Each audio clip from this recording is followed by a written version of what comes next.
Vienoti cīņā par Latvijas valsti 1919. gada 11. novembrī latviešu karavīri ar izcilu varonību veica uzvarošas kaujas pār Bermonta Avālova armiju.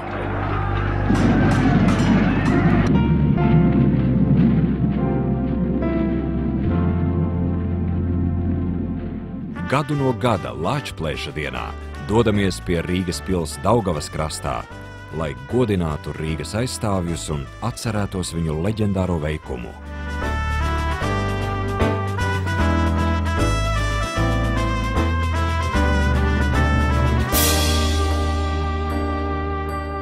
Godinot kritušo piemiņu, iededz sveci savā logā un vienotības degsmi sirdī.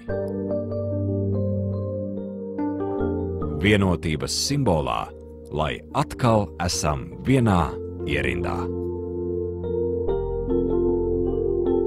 Lai atzimtu varonība, lai atkal būtu vienoti, lai nosargātu savu valsti.